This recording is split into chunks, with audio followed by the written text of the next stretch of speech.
This morning we arrived in London. We were expecting to have a very long layover, but because flights got canceled, we now have a very short amount of time here. So we're going to try to see as many things as we possibly can in a couple hours.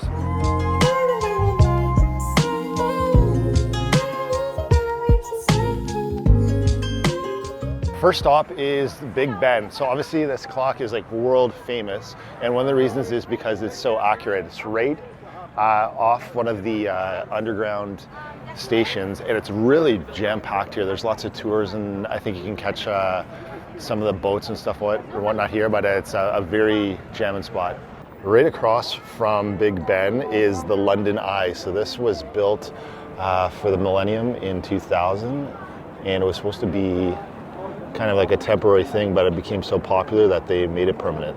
So it's actually just a huge Ferris wheel. You can go up to the top, and you can buy tickets just at the bottom.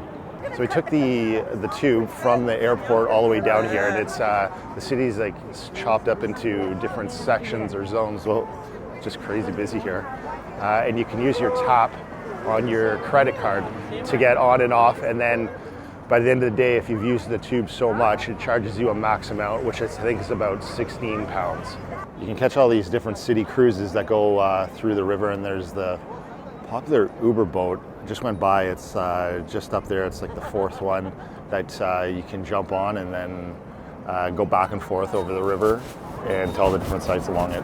Along the bridge are these guys that have these like really furry, they're like e-bikes, I think. I guess you can jump on them, and then there's a price list that says 25, anywhere from like 25 to 70 pounds, I guess, to go on, depending on how far you want to go on the tour. Trying to get our way over to the huge Ferris wheel. It's just packed here. Everyone's just walking aimlessly into each other. There's so many things here. You know, there's a huge aquarium here that you can get tickets to. Obviously, you can get over onto the Ferris wheel. And then there's some type of Shrek's Adventure up here that you can buy tickets for, but just packed. To get on the London Eye, there's actually like a ticket center here, and I guess you can get kind of buy one ticket and do a bunch of the different attractions, and it says there's 2 attractions for £49, which is a little crazy because that'd be like over 100 Canadian, but that's if you want to go on this, which it is massive. We're going to Leake Street Arches, which is like the graffiti tunnel. It's free to go to, and it's just kind of like an open area for any graffiti artists to just openly, I guess, tag or make their art. So it looks a little dark in there. So it's obviously very colorful inside here. It's kind of like it's like a tunnel cutting through from one street to the other, but it doesn't seem too bad.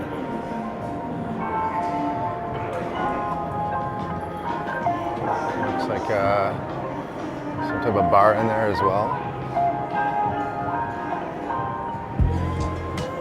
Oh, and just over here, there's some people. Try to catch them actually doing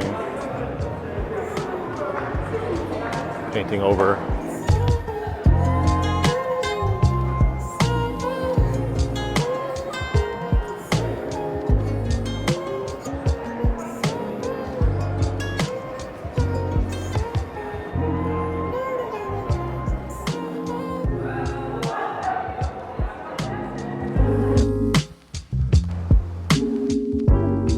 Just arrived at Totem Court station, and we took the tube here, and we're at Outernet. So this is like a free digital art kind of an experience that you can have. It's all these like LED screens, and over there's kind of I'm doing a poor explanation of it, but you'll be able to see, this seems to all be like, I don't know if they're like Insta posts and pictures being loaded, but over here is more of like a 3D interactive,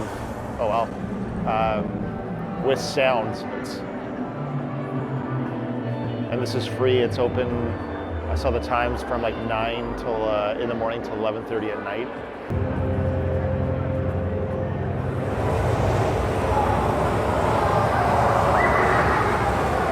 Oh, that's pretty awesome.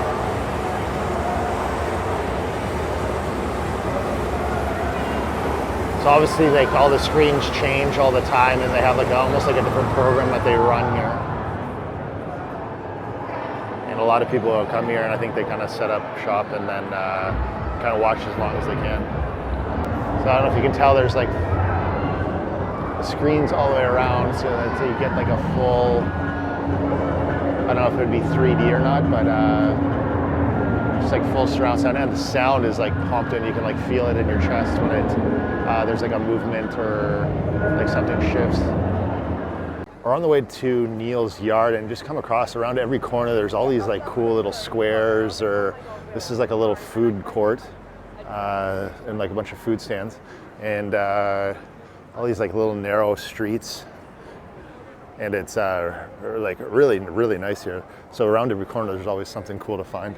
On the way to Neil's yard, and this is just another really cool walking street full of lots of shops, obviously, lots of shoe stores, and everything's like very like high-end, it seems, and just jam-packed. I'm amazed how busy it is. I thought Neil's yard was an actual, just like a square, but it seems to be like a neighborhood full of just streets, walking streets, tons of pubs, restaurants. This pub is like, I think what sold us on coming here, has that like real London look to it, and just super busy here.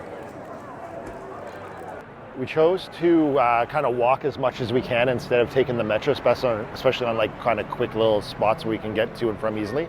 And I'm glad we did, because we keep coming across like these, like look at this massive square here.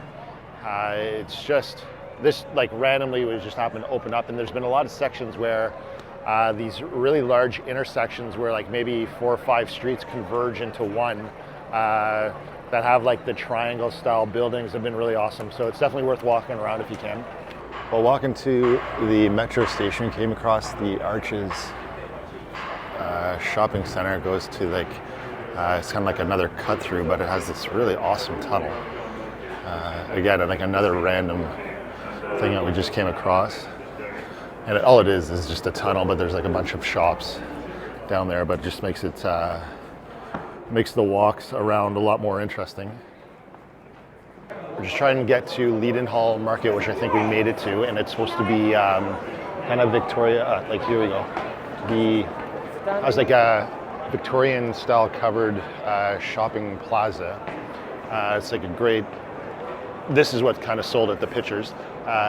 Lots of patios. It's supposed to be a great spot to get something to eat and chill. There's lots of barbers, lots of places to get pizza, so it's a pretty cool spot.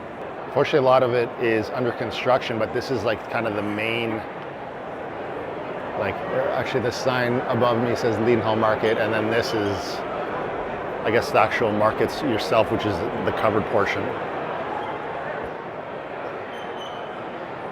It's a busy spot. Obviously, tons of people come here to get pics in this, like having this Victorian style architecture above.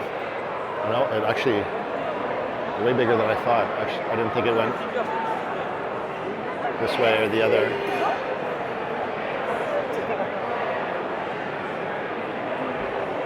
Like a pub just packed over there, but great spot to come and get something to eat or a drink, I guess.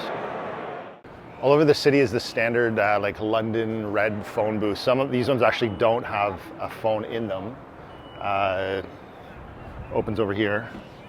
Actually, it's locked. But we've gone by a whole bunch that actually had one in there, and people were using it. So the Royal Exchange, I pinned on the map of a place to go, and it's supposed to be one of like the high-end shopping plazas in the city. But I think what is the selling feature of this spot is once you're inside, the actual ceiling and the architecture, again, is supposed to be pretty unreal. And yeah, that's what I thought. It is pretty awesome. And these are all like Tiffany & Co., like super high-end stores, but inside it's pretty amazing. This is the actual front of the Royal Exchange that you can go into to get to the same spot that we just were. It has we were at the back entrance. You can actually get something to eat just in front as well. all these pubs are just packed. It's 5 o'clock, so it's clearly happy hour and everybody's finished work. And these all pubs all over, like every street corner just full of people. We're back at the river trying to go to the London Tower Bridge, and then there's this massive, I guess it's a battleship that looks like people are going on. You can get tickets to go on that side. You can see them and maybe take a tour. And that's right at the London Tower Bridge, which is like one of the most iconic places here in London. And you're able to go up onto the top, and I guess that walkway across is a glass bridge that you can walk across. Here are two of the Uber boats that you can catch to go along the Thames River, and it's supposed to be about 18 pounds, I believe. And then it'll take you kind of like on a tour of all the sites along the river. You can eat at the Copa Club, which is right at the Tower Bridge, and they have these like dome style seating areas that you can have an amazing view and enjoy like a really good meal here. It's actually a really cool spot.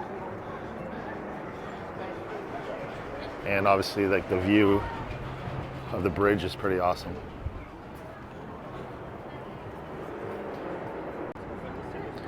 The Tower Millennium Pier is where you can catch all the boat cruises and where you can get all the tickets to get on them, especially the Uber boat, as well as all the sightseeing ones.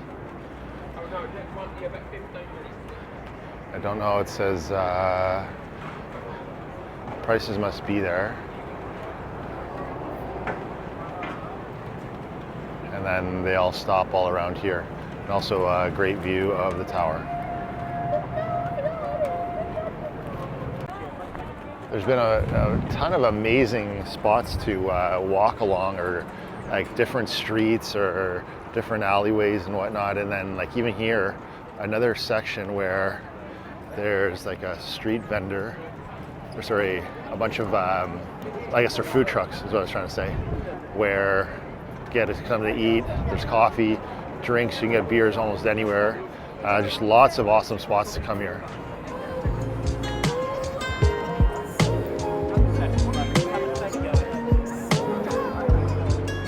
Sadly, we have to go back to the airport to catch our flight. Hopefully you found this video somewhat useful, so we're going to end it here. Thanks for watching.